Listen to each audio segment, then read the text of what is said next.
Good evening, everyone. I'd like you to open your Bibles to Proverbs chapter 5. No, I'm not going to a different series. We're still in the 10 Commandments, the 10 words. We're on the 7th one, which you all know is, you shall not, you must not, thou shalt not commit adultery. Not much added to that in Exodus chapter 20 or in Deuteronomy chapter 5. It's just there. You shall not commit adultery. Here is what I'm hoping I accomplish in each of these Sunday night lessons. Not always successful, but what I'm hoping to accomplish. 3 things. 1, that you leave thinking that this word from God is deeper, richer, more comprehensive than you thought. Number 2, that you sense the ways in which you and I might be more guilty of it than we think.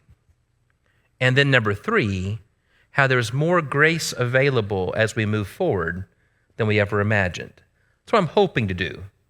Because without that, what we end up doing is saying, here's what's wrong with everybody else. And that's not what these commandments are meant to do. They're meant to reorient the way in which we see ourselves, the way in which we see others, and to challenge ourselves in terms of how we behave. Proverbs chapter 5, beginning in verse 15. Drink water from your own cistern. Now, some of us are slow on the uptake. I am slow on the uptake. So sometimes I need someone to just tell me point blank what's going on here. This is metaphor. Is talking about your marriage. Drink water from your own cistern, flowing water from your own well. Should your springs be scattered abroad, streams of water in the streets? Let them be for yourself alone and not for strangers with you. Let your fountain be blessed, and rejoice in the wife of your youth, a lovely deer, a graceful doe. Let her breasts fill you at all times with delight. Be intoxicated always in her love. Why should you be intoxicated, my son, with a forbidden woman, and embrace the bosom of an adulteress? For a man's ways are before the eyes of the Lord, and he ponders all his paths. The iniquities of the wicked ensnare him, and he is held fast in the cords of his sin. He dies for lack of discipline, and because of his great folly, he is led astray. This passage is a commentary on the 7th word. Don't commit adultery. Here's what I want to do tonight. I want to explain why biblical sex is different. Number 2, why it's not private. You're interested in that one, aren't you? Number 3, what adultery is. And number 4, how we're all guilty of it. Number 5, how to rethink fidelity. And if we ran out of time, I'll just end with how we're all guilty of it, and we'll leave wondering what we're supposed to do about that. Why biblical sex is different. I wish that the church could be one of these greenhouses with the clear windows all around, that the world could look in and see what God's design always was for the good and beauty of intimacy in marriage, that the church would show it. But when I say that, and it sounds so nice and highfalutin, I forget that means I have to look in the mirror. I have to model that in my own marriage. There is a positive summons that connects with every negative statement in the 10 Commandments. Thou shalt not, thou shalt not. I know it sounds negative, except for the 2 positives. But if you read throughout the Bible, you'll see there's a positive connected to all the negatives. For example, don't kill also is saying, be loving, be kind, embrace life. Don't steal is also saying, be generous. And don't commit adultery. The positive is, have really great biblical sex in your marriage. What do you think about this? Proverbs 5 doesn't say it's a necessary evil. Proverbs 5 doesn't say, I guess if you have to, we need kids and that's how you have kids, so, hold your nose and go for it. What he says is, let your fountain be blessed. Let her breast fill you at all times with delight. Be intoxicated always in her love. What he's saying is God intended for your intimate relationship with your spouse to tell a story about the beauty and majesty and glory of the goodness of God. He's actually saying, I designed, I directed, I commanded something great. And the church should be the place where you can see it in action. I'm going to get to that in a second, what I mean by it's not private. Don't get scared. It's not what you think. Why do I want to say that sex in the biblical sense is not a private matter? The modern world is obsessed with sex. And you notice that addicts sometimes project their addiction onto other people. If they are dealing with something and you bring it up, they may jump all over you, and it's because they're the ones that are actually thinking about it. I think that when people complain that Christians who go around saying, you shouldn't do that with your body, you shouldn't live that way, and they say, oh, the church, you're always talking about sex, you're obsessed with it. No, the modern world is obsessed with it. And that's why they'll say things like that about the church. We say, you hear people say in our society, stay out of my bedroom. They say that. But then you keep listening, what they're really saying is, actually, I want the whole world to be welcome into my bedroom, and I want them to be okay with what I'm doing in my bedroom. The truth is, the world is obsessed with it. But what's interesting is, as a society, we do think that there are limits and that we ought to publicly say so, and we ought to publicly monitor. I'm grateful. We haven't quite reached the point where, as a society, there are no limits. I know sometimes you feel that way, but I promise you we're not there yet. There are some definite no's in our society. And that's an important point when you're talking about Christian sexual ethics, to say, everybody I know thinks there's a line somewhere. For example, minors, rape,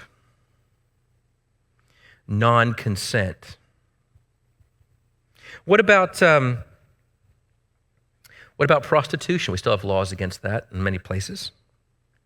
What about, you see these Nightline stories where there's some man, he's got two families. They don't know each other. And he goes on the weekends, he's with the other family. And you're supposed to watch that and say, what a jerk. We still think there are some things you shouldn't do.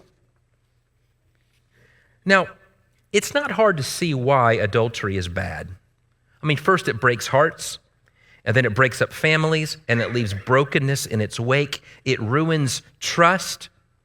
Let me tell you how it ruins trust. When you cheat on your spouse, and then your new relationship feels so great that you decide to get rid of your former spouse, you don't stop to think about the fact that your new relationship was born in distrust. How long do you think that's going to last? As you look into each other's eyes and say, I wonder if there's another woman because I was the other woman. I wonder if there's another man because I was the other man. It's incredible how we forget that. Why should I trust you when our relationship was built on distrust? And then divorce happens, and the children get dragged through it, and you're fighting over them in the courts for years. In one book I was reading, it said, we can't enjoy the goods of marriage if every man is on the prowl for his friend's wife and every wife is looking for a chance to slip away to a motel. We know this. Something wrong about it. And so we think that there should be public limits, public ridicule when people cross certain lines. That's actually good. It's actually good because when God designed intimacy in a relationship, please don't misunderstand this. Of course, we're talking about the importance of privacy and all that, but the idea of me and my spouse having an intimate, close relationship, should show itself in such a way that our story becomes a model of what it means for Christ to love the church. And it should show itself out in public in ways that people say, look how they love each other. And let me tell you something that I've learned. If we're not showing true, honest, sensitive understanding of each other in the bedroom, you won't be able to fake it very well in the kitchen, in front of your kids, or out in the street. It'll look fake. But if what's going on back there is right and good, it'll spill out in other ways, and people will recognize those two people really do love each other in a way that is admirable. And it starts with how we view and think and treat each other when there's no barrier between us. Remember Adam and Eve? God made them naked and unashamed. And when sin enters, they're naked and they're ashamed. Sex is actually a sign or a way of telling a greater story. And that's why there's a public sense to it.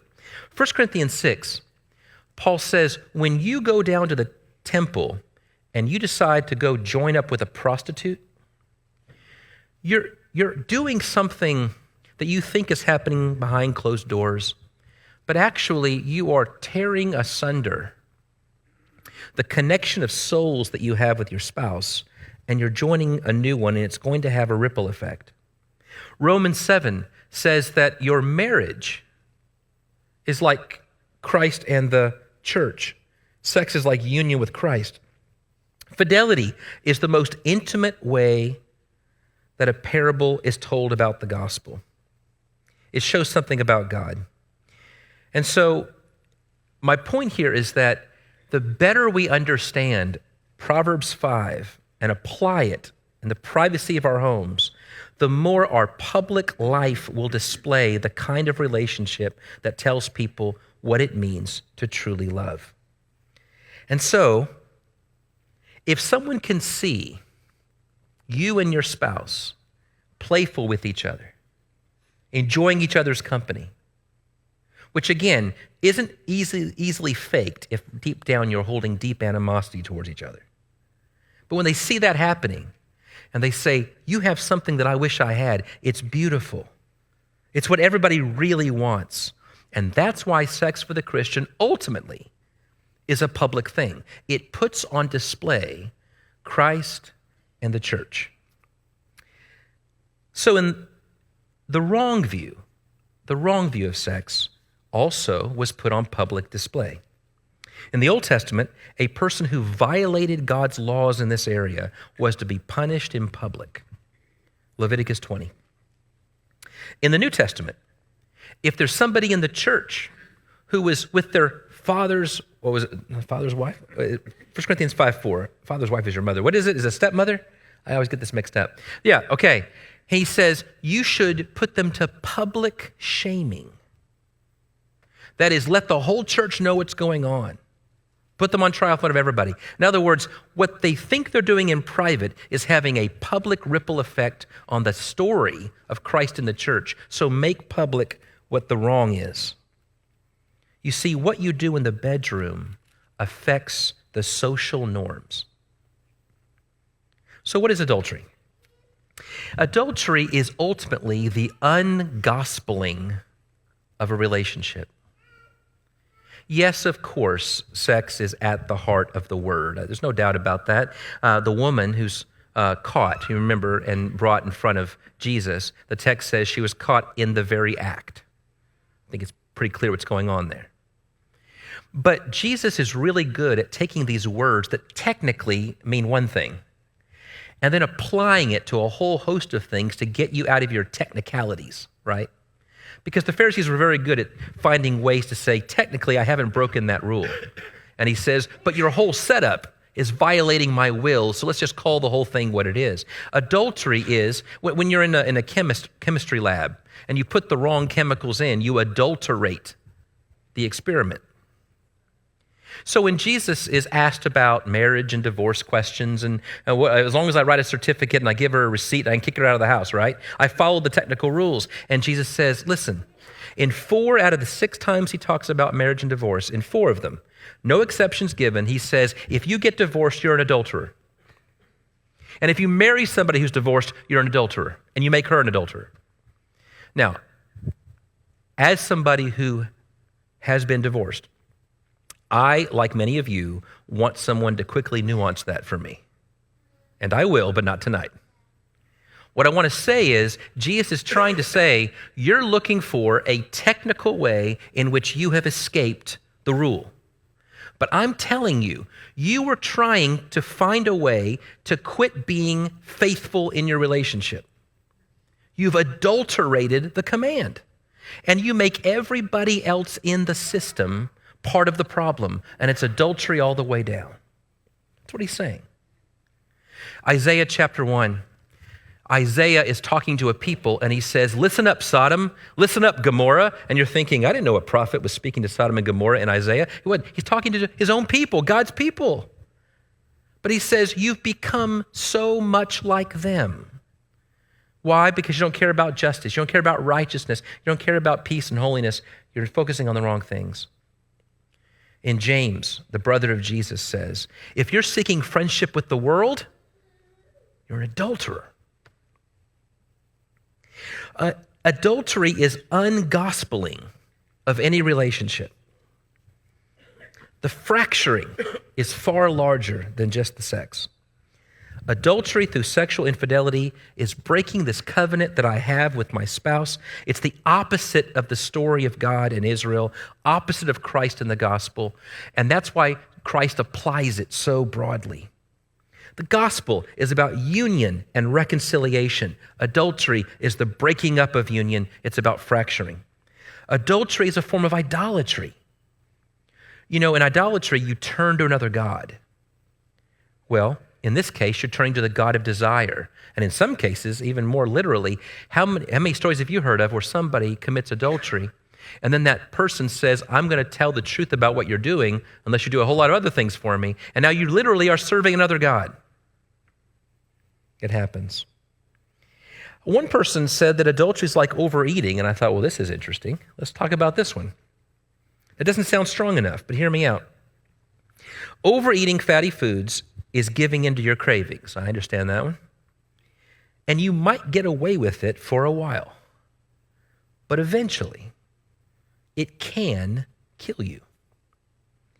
And it can get to the point where you aren't in control anymore. It's controlling you. How can it destroy you? This is the language that reminds me of the connection. 1 Samuel 13. Ammon is a son of David. And Ammon becomes attracted to his half-sister. All kinds of things wrong with this. He lures her into bed. And the text says something really interesting. As soon as he's done with having his way, the text says, now Ammon hated her with a hatred greater than the love with which he loved her. And he said, arise and be gone. What's going on here? God designed sex as part of the intimate relationship compelled by and completed by trust, vulnerability, and lifelong commitment. When you strip all that away, what was meant to be giving turns into a story about taking, and taking shuts down your soul. Proverbs 5 actually says, verse 21, for a man's ways are before the eyes of the Lord, and he ponders all his paths. The language here, pathways, reminds you of like carts that would ride on the streets or in the mud, and after a while, it creates grooves. And pretty soon, those wheels are in the grooves and they can't go anywhere but be in the grooves. Creates paths. Sex creates pathways, trenches in your heart. And when done right, it's like rewiring in the brain. It creates connections with your spouse in beautiful ways. When done wrong, the waters of your emotions will be forced to flow down these trenches. And it will either be freedom or bondage. but really nothing in between. How are we all guilty of it? In Leviticus 18, he lists all these different ways in which we think of sex wrongly. He says, family members, don't do that. Same sex, don't do that. Bestiality, don't do that. Sleeping with a virgin before you're married. If you do, you're going to create real problems, and you're going to have to get either a dowry or you're going to have to marry the person, which is eventually becomes the law about no premarital sex. Did you notice that God doesn't even seem to think consent is the end-all be-all? He prohibits even consensual sex when it's against his design. It reminds me of Romans 2. You remember how Paul in Romans is saying, look how bad the Gentiles are, and everybody goes, oh, that's right. And then in chapter 2, he says, and so are the moralizers. Oh, that's right. And I can see Paul scratching his head saying, you're not getting it yet. So in chapter 3, he says, all have sinned and come short of the glory of God. He wants to make the point, we're all guilty. Leviticus starts naming all these things. And if you find yourself saying, I haven't done that, haven't done that, haven't done that, I'm good. Jesus comes along and says, okay, let me try this a different way. Matthew 12, verse 39, Jesus says, oh, adulterous generation. The whole culture. Oh, adulterous generation. In Matthew 5, Jesus says, when you decide that you're going to watch porn in your room by yourself and you think you get away with it, I want you to know something. You have adulterated the vision I have for your marriage. He says, we think about it wrongly when we think about what I get rather than what I give.